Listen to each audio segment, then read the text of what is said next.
Well, welcome back to Brookstone School's Be the One podcast. Today, we have with us a special guest, somebody who probably should have been here long ago because of all the interesting stories that he has to tell.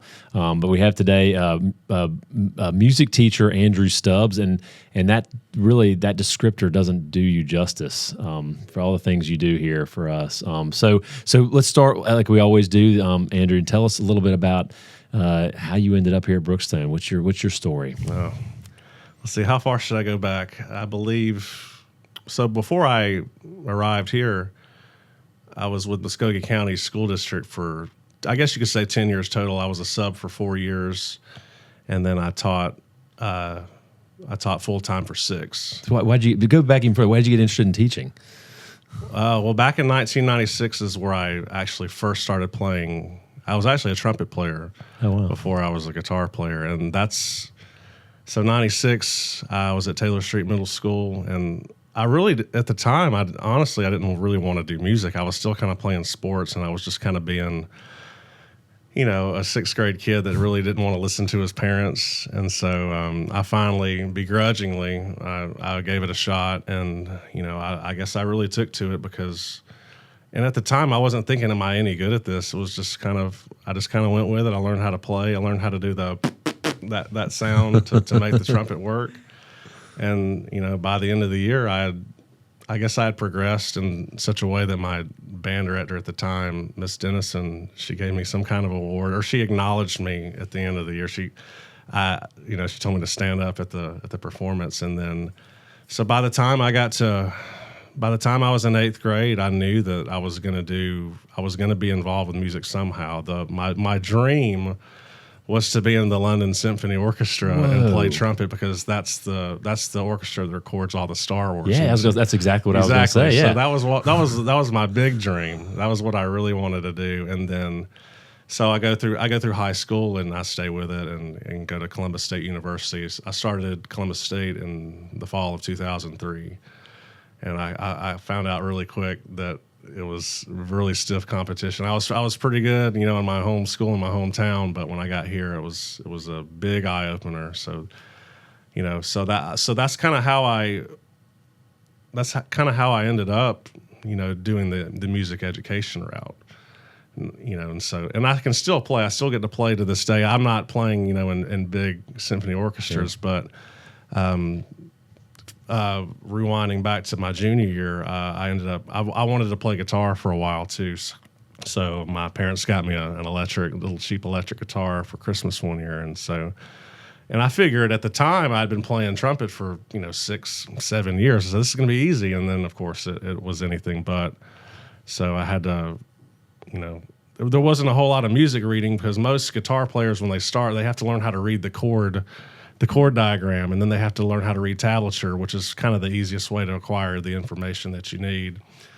And so I would hear a song that I like, oh, that sounds cool, and then, okay, I can play a little bit of it, and then I couldn't play the guitar solo, or I'd have to go somewhere else and find new avenues to play. And so by the time I got so trumpet kind of took a back seat, towards the end of my high school year. I was really all about playing, but I still had to kind of keep my trumpet chops up. And so when I got to Schwob School of Music here in Columbus, I still, played trumpet, and I met one of my best friends that I met halfway through school. His name's Matt Graham, and he could already play, and he was a trumpet player, but he was 2 years younger than me. But he could play. He could play Metallica. He could play all this really awesome, music that I wanted to learn how to play. And he more or less kind of taught me how to play the way I wanted to play. And, so that's kind of how I really got into it. And then after graduating school, and this is a whole other story, I graduated with a music ed degree. And at the time, I didn't know if I was going to maybe go and get my master's, or if I was going to go into teaching. So I worked in retail.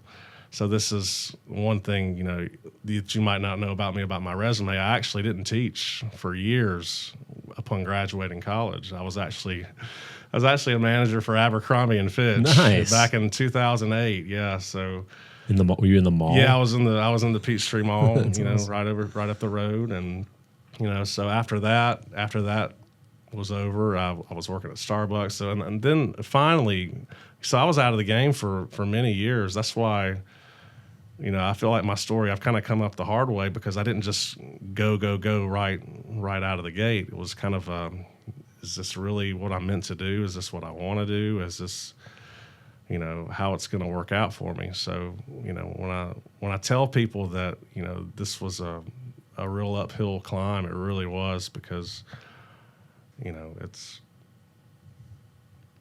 been one of those just ongoing journeys that I've just had to keep on pressing through, and I've been knocked down, and I've gotten back up, and so it's, when I tell people that I'm really glad to be here, that's all the things that I think back to upon getting here, just all the dues I paid, cutting my teeth, as they call it, So you graduate with a music degree, yeah, and start working at Abercrombie and Fitch, and maybe just it sounds like you're moonlighting at Starbucks at the same time, or that was my job after. Got it. Okay, after that was over, but you're still playing. Oh yeah. Okay, you were from the time you were at Columbus State until all the way. You always played, and that was my escape too. Okay. I had to do that.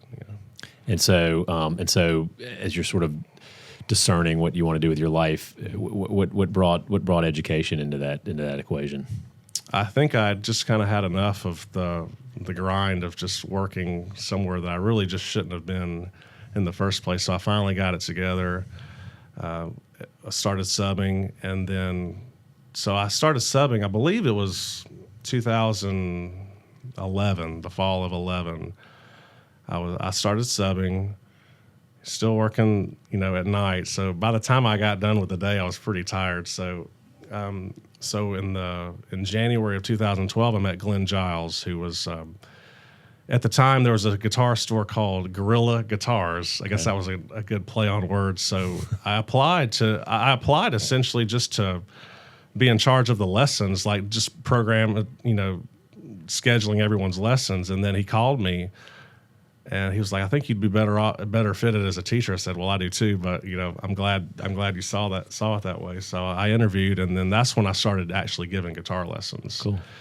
And so just guitar at the time, yes. Okay. So I every now and then I would get someone come in for bass lessons, and then every now and then I would get trumpet lessons, and then I actually had to start teaching ukulele. It's like, "You play ukulele?" I said, "No, I've never played before in my life." I said, "Well, you got a student next week, so you better learn." So, but the good thing about that is a lot of that stuff is you take exactly from guitar, that same kind of thing. So it was actually a pretty smooth transition. So fast forward to real quick before we fast forward, I'm curious about one thing before you move on. So it sounded to me, and I'm an amateur in the music world, but it sounded to me like the way you learned guitar wasn't necessarily the way in which everybody learns how to book. By the book. So how did you translate how you learned it when you worked with these kids, and how did you teach it? Did you teach it the same way you learned it, or did you use the book?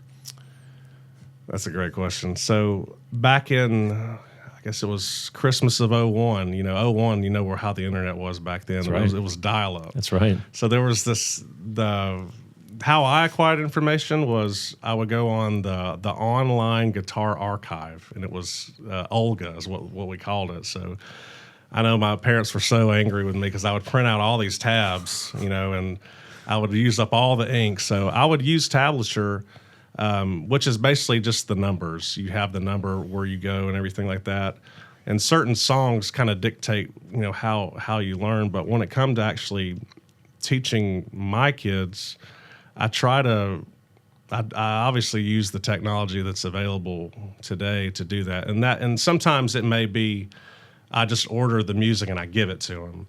But starting out, I'm trying to hook them, because I've taught many students before, and they've either dropped, a couple weeks in, it's just not for them, and I'm trying to figure out why that is. And when you start playing guitar, you just want to play, so you want to be able to play along to something that you've heard before on the radio. So I know my kids that are watching now are thinking, just say "Horse with No Name." The "Horse with No Name" is always the first song that I give them, because it's a very easy kind of like I just grabbed Oh, this. we got a prop here. This is Got a awesome. little prop here. So basically, all you do is this. You just do that the whole entire song, and so that's an easy kind of vehicle to get them going. They can start playing really easily, and that I feel like it kind of sets them up for success. They're like, oh my gosh, I can actually play. If somebody had done that for me, I might be playing guitar. You might, yeah, you never know. So I try to give them what I didn't necessarily have, because I remember being that student that didn't know how to play or just didn't know how to go about it or even how to tune the guitar. I didn't even have a tuner at the time, so it was. I'm surprised I never popped a string just by turning it, But a man is not to. But how I got here essentially is after Guerrilla Guitars went out of business. Sadly, that's when I kind of landed over at Everything Musical, and that's kind of the big store that in Columbus that is. So. Still there? Yeah, still there. I still Okay. teach there. Very little, but I'm still there. Oh, but cool. Coincidentally, a student by the name of Charles McPherson came in for bass lessons, and so he didn't really honestly need bass lessons, but as fate would have it, he came in, and I always ask my students, what school do you go to? What kind of music do you like? And he told me he went here, and this was around maybe March or April of. Well, that would have been 2021.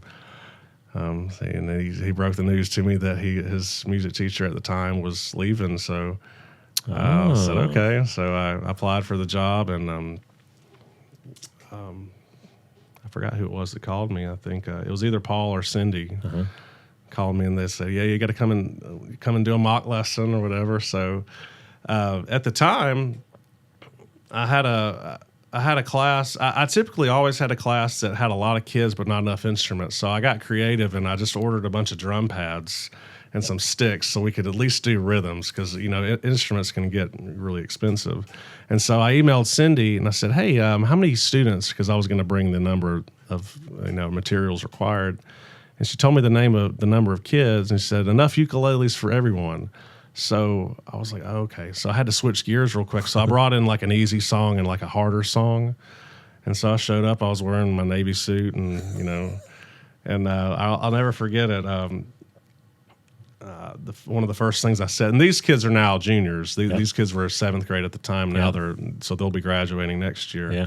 So I remember the first thing I said. I was like, what did I say? I said, hey, my name's Mr. Andrew Stubbs, or Mr. Stubbs. Said, I'm going to be your next music teacher. Hopefully. I looked over at Paul because I knew Paul was going to be like, hold on. So, and Chris McGuire was also in there. So, I taught. I did what I did. And did you do Horses No Name? No, I did not do that. It was a ukulele class. So I did Three Little Birds by Bob Marley, and then also did Proud Mary. Oh, wow. By Creedence. That's awesome. So the next thing I knew, I was in Gary Sullivan's office. Chris was there. Paul Hampton was there. And I was thinking, and they were kind of telling me everything that, like, what my responsibilities were. Say, yeah, you would have a ukulele class. You would have a rock band class. You would have a guitar class. I'm thinking, like, this job is like tailor-made for me. I was like, is this really, really coming true? So all that, you have your dreams and your aspirations of what you want to do in life, and sometimes you're directed in a different path. I was like, this is like the London Symphony Orchestra of jobs that I've been waiting for my whole life. And so you're John Williams. Yeah, essentially, yeah. But ever since I've been here, it's just kind of swept me off my feet. I'm still pinching myself, that awesome. I'm still here. That's awesome. It's never been lost on me that getting here was like almost impossible. So the stars aligned. Yeah, sure did. So thank you for sharing that. That's a really fascinating journey, and I've heard parts of it. That's just why I wanted to have you in. But tell me, so are you still teaching the same classes that you were hired to teach? Is that varied at all? Yeah. The only thing that's kind of really changed is I remember the first year I got here, my rock band class was 6 kids, and then second year it was around the same numbers, but last year I had like 12 of them, and I'm thinking this is enormous for a rock band class. So what happened last year is, I'd been getting requests to have kind of music at the football games. I was like, well, why don't I just take this class of kids because if you're in my rock band class, you've played instruments with me before, so it's kind of like the one who performs class. So I was like, well, I've got all these drums in here, and I had to change some heads and kind of do some maintenance on them. But I was like, 12 is the perfect number of kids for a drum line. So that's so that class has morphed a little bit where I'd kind of do rock band drum line, and just kind of alternate depending on how the week goes. So, but the kids know what they're signing up for when they do that. Yeah. I hope so. Yeah. Yes. Well, I've heard your drumline practice, your class practice. Yeah. From all the way over here. From here, and I sometimes think it's shelling from Fort Moore, but it is a lot. But tell me that's been a huge success for us and a really awesome addition to what happens here, particularly on Friday nights. Tell us a little more about the drumline. Yeah. Well, it's just been great. I mean, a lot of my kids, like I said, by the time they get into my class, they kind of understand rhythm, and they're kind of musicians. So putting something like that together it's just been great. Because I remember when I was in marching band in high school, I was playing trumpet at the time, and I remember when the drum line started to kind of come out, I was like, oh man, I picked the wrong instrument. So the fact I'm kind of living vicariously through them. So. We're playing, they're having fun playing drum cadences. And I remember when I was marching, I would be marching like this, just being, I wish I was in the drum line so bad. So I feel like it's like a badge of honor for those kids. Cause I know, at least for me, I remember getting to that age. I was like, well, I know sports I was kind of running into a brick wall with sports. So, music was kind of my thing, and I feel like that's where these kids are kind of finding themselves in a sense. Maybe not to go to school for music; they don't necessarily have to do that, but it's just something that they can add to their arsenal. So I can just tell by the kids' faces they're just having a great time, and the feedback they're getting is just It's just everything's just working great. I still get compliments. Thank you for the drum line. It's every game we play, and I have parents and Brookstone people just thanking me for it. So being a musician, maybe akin to an athlete, your feedback is pretty immediate, and right. Is that tell me how that as a teacher. Is that a huge advantage, or is it challenging at times when you have students in front of you playing music and your body language could signify quickly that says everything, doesn't it? Yeah. Well, as a musician, you're always you always want to play better. You always want to bring the house down, as it were. So I just think that.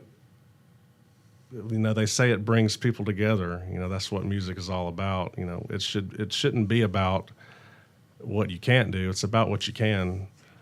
So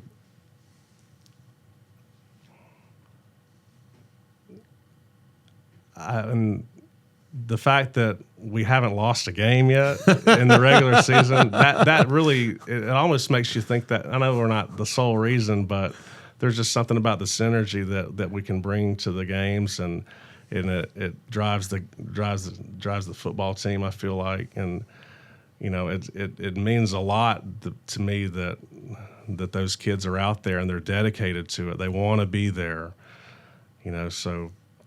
That's really good. Coach, I'm sure that's not lost on Coach Gillespie. Yeah. I haven't been able to see him, so you're welcome, by the way. You've won three. You've got three in a row. So that's fantastic. Well, so the story of your arrival here, Brookstone, is really interesting, and as you said, sort of the stars had to all be in the right spots at the right times for you, and it's awesome. So you've been here now. This is now is this year 5? 4. Year 4. Year 4. Yes. Year 4. And what's kept you here?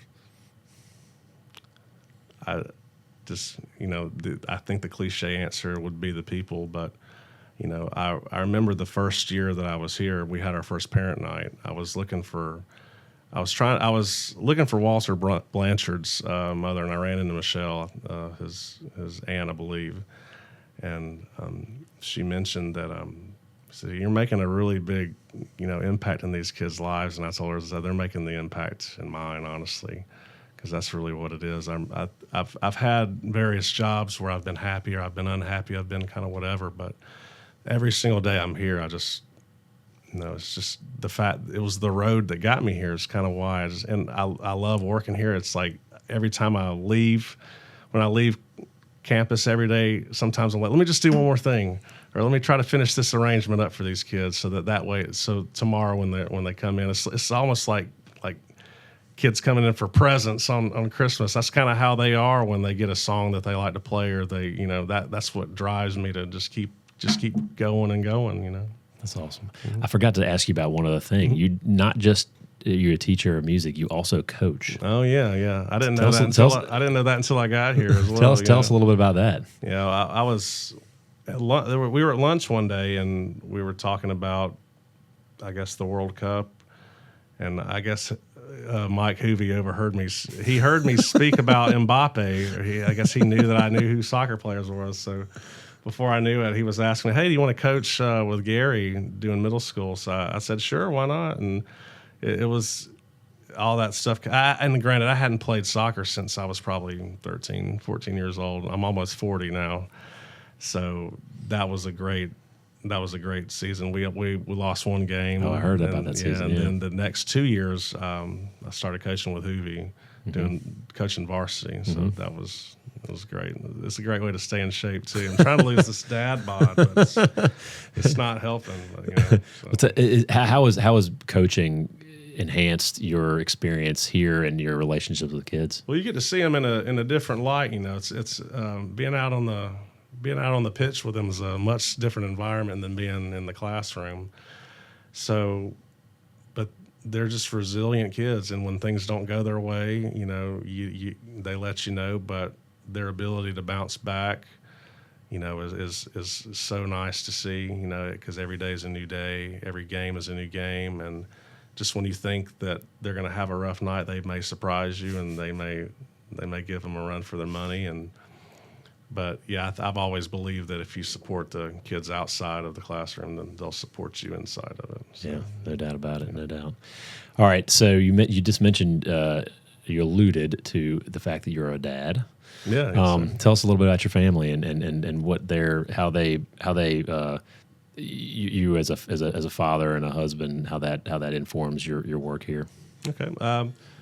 Well, I actually met my wife playing at a gig. I was playing in Opelika, and we kind of hit it off, and then we have a child named my wife's name is Whitney, and my daughter's name is Madison. She actually turned 6 years old yesterday. Oh, fantastic! Yeah, 6 years old, and she'll be here tonight. We're going to watch the theater production of Aladdin. Awesome. We've got her a Jasmine outfit and everything. It's going to awesome. be great. By the way, it is sensational. Yeah, I've heard it's really good, so I'm really excited. I can't get her really to watch the movie. She's all about Moana and some of these other ones. So I'm trying to get her into Aladdin. So I'm hoping this will be the it will inspire her, no doubt. Yeah, but yeah, they're the reason why I do everything that I do, and they're probably the reason I'm here too.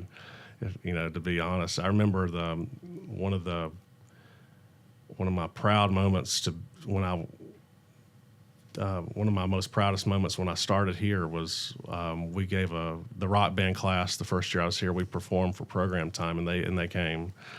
And I got up to the mic and I thanked them for everything, and that they were the reason that I was here, and that so that awesome. was a really nice moment, and the kids were just it was all the affirmation that I needed to know that I was in the right place, because the kids are just so supportive and loving. It's like they've been waiting for you, or at least the majority of them, that is, anyway.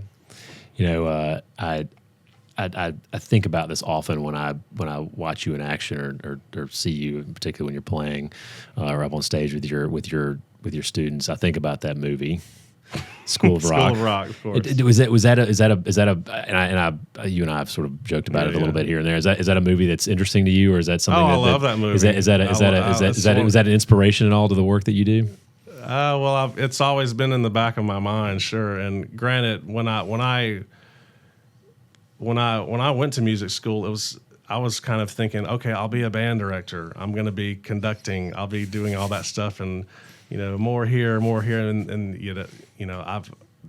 it honestly is. It kind of feels like this is what education really looks like. Granted, I'm not not pretending to be someone that I'm not, and committing identity fraud or whatever like he was. But yeah, it's surprised me how kind of accurate that movie can be. It's almost like Spinal Tap. Have you ever seen Spinal Tap before? It's almost like that, honestly. But yeah, for somebody who's not musical, I do enjoy movies like that. Awesome. I like to live vicariously through those moments. Well, that's terrific. Well, let's get into some more sort of the more common questions I'm asking all of my guests. Okay. That your story is amazing, but I'd love to hear. Actually, before we do that, tell us about you brought a prop, which is exciting. I did. And I was, before we went on air, I was asking you a little bit about it, but I'd love to hear a little bit more. That is a pretty cool looking guitar. Tell us about it. Yeah, this is my the newest. By newest, I mean the most recent Les Paul that I've bought. This is a 1980 Les Paul Custom. If you can believe it, it actually used to be white. There's a lot of smoky bars. Yeah, But when I bought it, it was kind of in this condition. But you can kind of see there's a little bit of area right here that's still holding on for dear life, cream. But what happens is, as you said, depending on the environment you put it in, it can turn.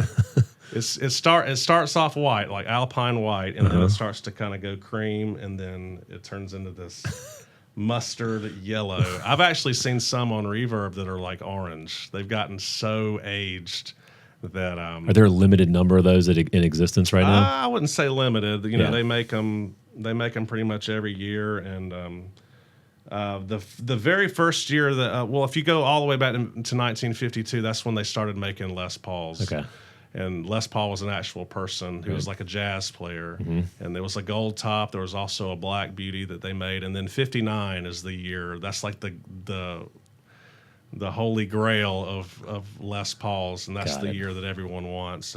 This one is, I have a black one that's kind of like this. But the first year they made this particular color was actually 1974. Okay. And getting into 1974, the guitar player that was most commonly known to play this was Randy Rhoads, and Randy Rhoads is pretty much Black Sabbath.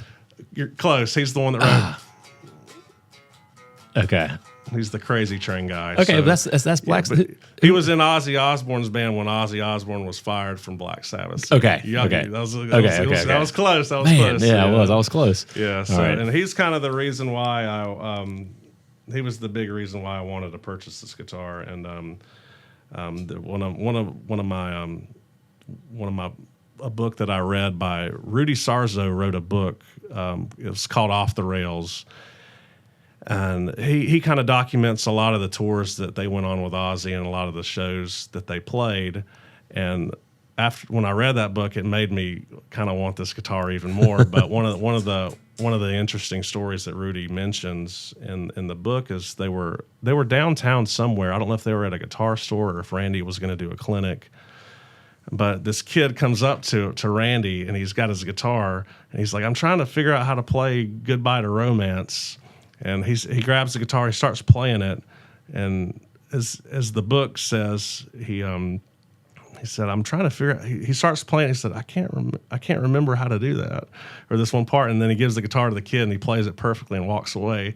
And Randy was actually a teacher. His mother owned a music, kind of like Guerrilla Guitars. It was like a little small little music school. I think it was called Musonia, and his mother was an avid teacher too. And so that's kind of one of the reasons why I love Randy. I mean, apart from he was just an amazing player. He was taken way too soon. But yeah, after reading that book, I've made it my life goal to try to acquire a guitar, at least a guitar similar to this. Yeah. This was a '74, and this is a 1980, and this is actually the guitar I played for Dee Dee's Celebration of Life. Oh yeah. So yeah, that's awesome. After we got the news about Dee Dee, Jacob approached me, a couple days after. He's like, "Stubbs, I need to talk to you." I said, "Okay," and he said, Dee Dee's family would love it if you'd play guitar for her, and I said, "Absolutely." I was like, "I've got this like nice little acoustic kind of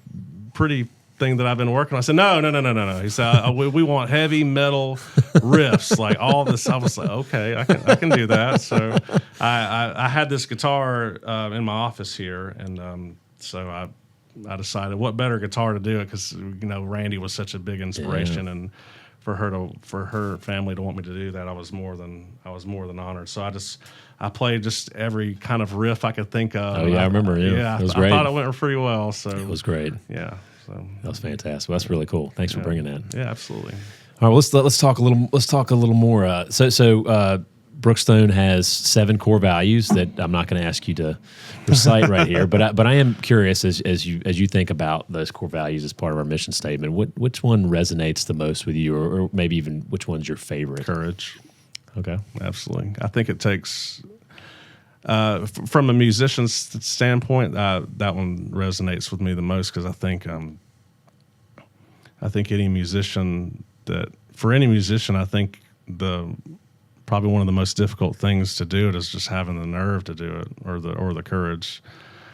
Whether it be, no matter what it is, it's one thing to practice in your bedroom and just pretend like you're on stage, but when you're actually performing for people, you're sharing innermost thoughts. And so I was attracted to that kind of thing, but I was also kind of terrified, because as audiences can be brutally honest, whether you like it or not. So it takes a lot of preparation to do it. You got to make sure, I try to make sure my strings aren't going to break. If I always take 2 guitars, because something can always go wrong. It's like Murphy's Law out there. If it can go wrong, it will.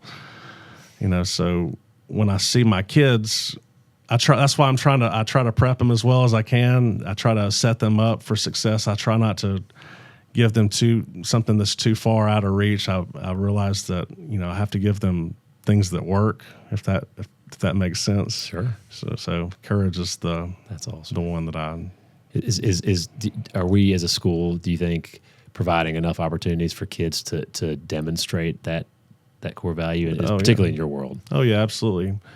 We have the Mary Schley.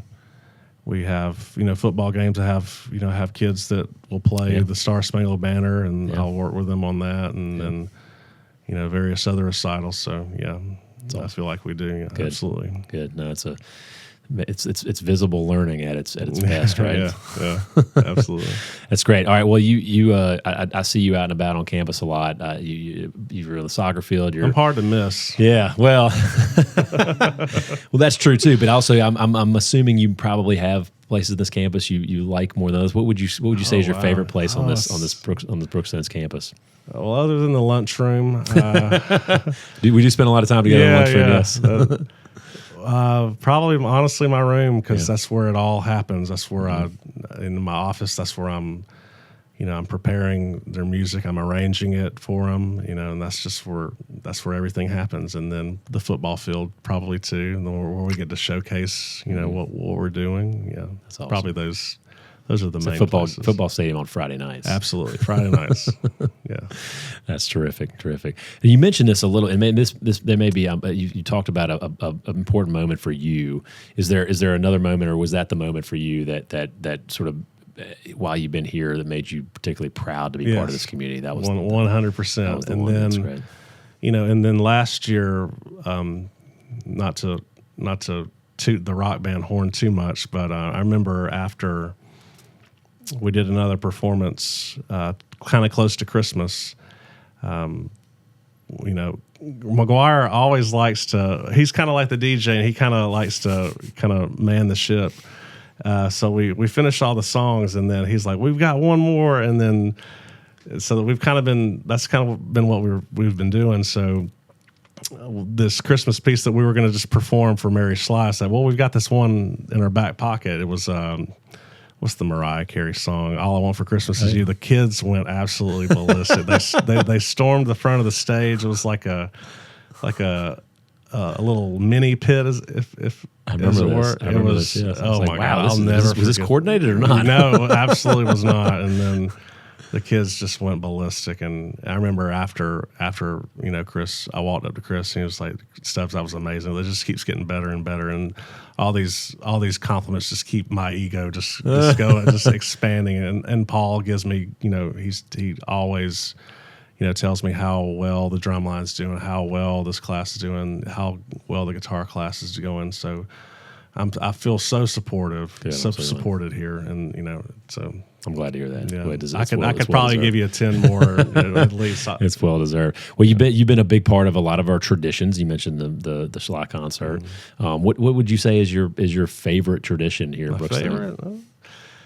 I like Blue and White Day as I knew it as Field Day when I was coming up. But yeah, that's a really fun day for me. You weren't here, but the first year I was here, we actually did like a faculty-student basketball game. Oh, cool! And I actually drained a 3. Nice. Yeah, I have it on. One of the kids sent it to me, and so I won't soon forget that. Oh, that's great. So I feel like last year we did but that was the upper school faculty yes, student. So this was different. This was related to Blue and White Day, not related to the. I believe it was on Blue and White Day. Okay. I believe it was. That's awesome. Mm-hmm. Yeah, I think they played volleyball this past year. Yeah, that's what they've been doing. I think the kids are just so much better now. So I guess we could maybe handle them a little bit that year, but ever since then we don't need any torn ACLs. I know we haven't done it since then. That's great. So if you were to say in 4 years, you've learned a lot about Brookstone. What's one thing about Brookstone that you think should never change? Ooh. Probably the rotating schedule. I actually, it's a little coming from the world I came from. You're used to seeing the same kids every year or every time of day, and we see them in different times of the day. And if they have to leave for a game, they're not missing the same class. And once you get used to it, I've found that to be really invaluable and then sometimes you get a planning first thing in the morning when maybe that particular day you need it. Yeah. And then sometimes you get it at the end of the day. So, every day is different. That's awesome. That's what I would like to keep that. Yes. No, I think everybody would agree with you on that one. That's important. It's important. So you mentioned a book, Off the Rails. Yes. Is there another book, or is that the book that's had the biggest impact on your life? That one definitely, for sure, just because I'm just such a big Randy Rhoads nut. But I'm actually reading one. The book I'm reading right now is called Ghost Rider. It's not the comic with the dude on the motorcycle, but Neil Peart wrote this book. Neil Peart was the legendary drummer for Rush, if you've ever heard of Rush. Sure, and he was actually their lyricist too. He wrote all the lyrics and the drummer. Yes, like Phil he didn't Collins. sing, but he didn't sing. Geddy Lee sang, but I texted my best friend from college, Will Beekner, and I said, "Have you read this book yet?" He said, "Yes," and I'm about to read it again, I think. But but basically, it's not so much about music, but I've been wanting to read this book for a while. But in 1997, his daughter sadly passed away from a car wreck, and then months later, his wife also did too. So after that happened, he hopped on his motorcycle. And he just drove. He drove for like 15,000 miles. He lived in Ontario, and so he just drove. And he would take a journal every time he would stop. He would he would document everything that he saw. So, but basically, he started in Ontario, headed west out to Alaska, and then he went south on the Alaskan Highway all the way down to Belize, Mexico. Yeah, around like in South America.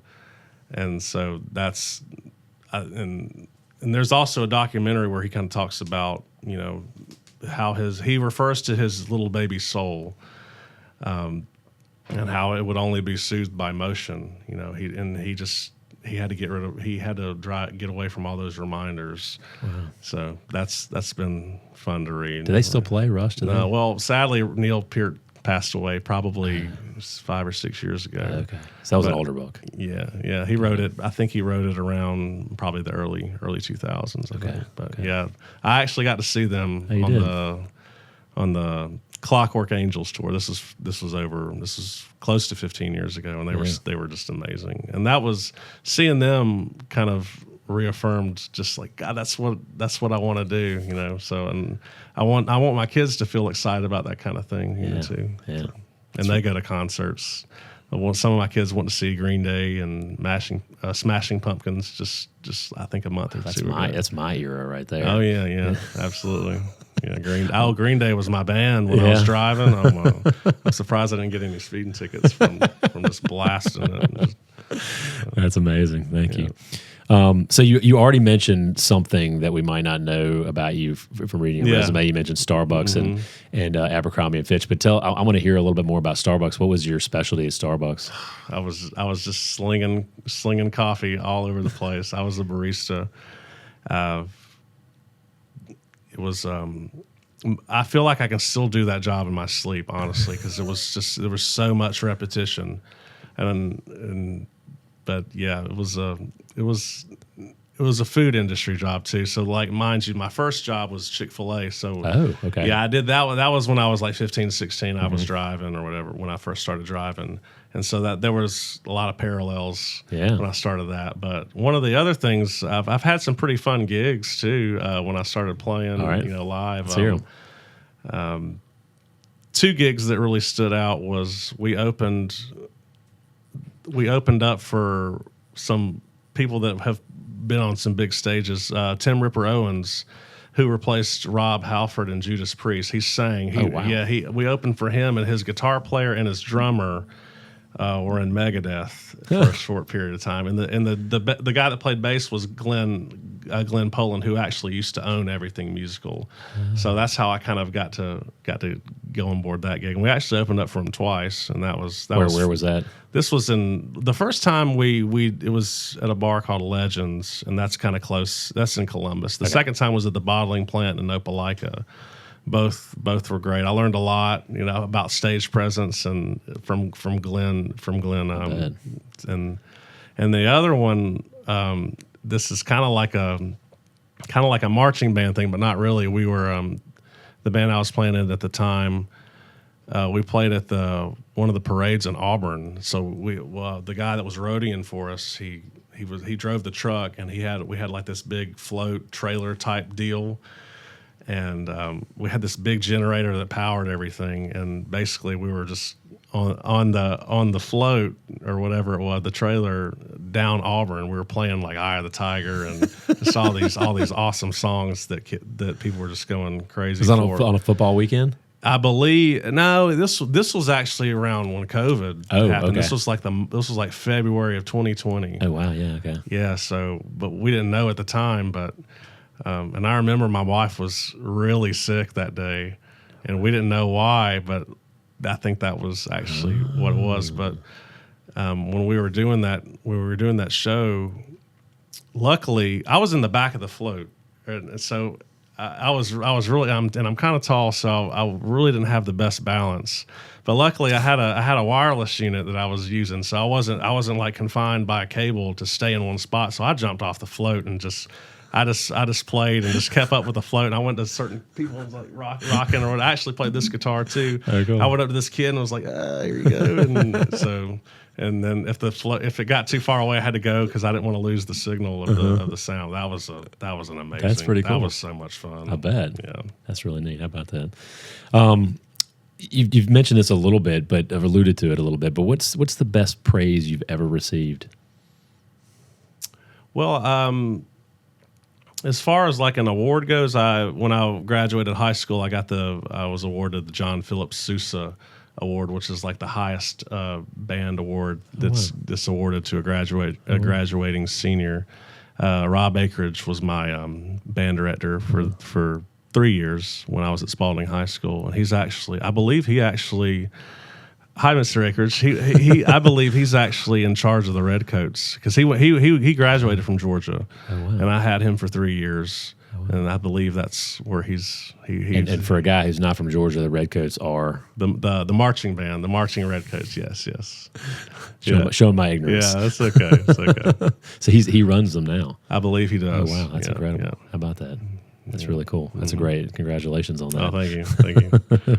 So what do you do? I mean, we know you play a lot, but besides playing guitar or playing gigs with your band, what else do you do to relax and recharge? And when I have time to, sometimes I'll, if I'm at the house with my daughter, sometimes I'm just laying on the couch trying to, just relax with her and work with her on. I'm trying to work with her on homework some. I like to play video games too. Like, I'm not ashamed of that either. You shouldn't be. As much as Bennett likes to call me a nerd, whenever I go up to Sam Lord, we're talking about games. He's always on the side, just say nerd, whatever. But what games are you into? Well, I played a lot of Elden Ring the last couple of years, and I like playing FIFA too. I've played with Mr. Anthony. I played with Mr. Anthony one time, and Sam Dunton that used to be here. I would play FIFA with him, and we would have some fun times. You mentioned fantasy football too. You play yeah. This is actually my second year doing fantasy, and it's so frustrating. It's so frustrating. So maybe that's not a time to relax. No, absolutely not. You have to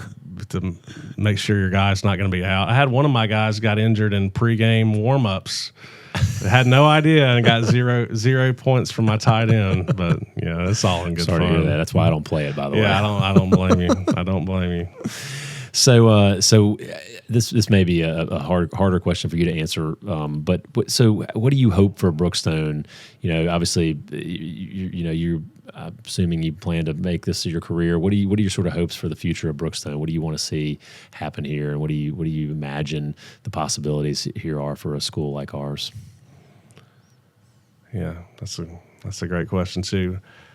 Just to grow, just to continue to grow. Right now I have, ukulele classes, and I have guitar classes. I have rock band classes.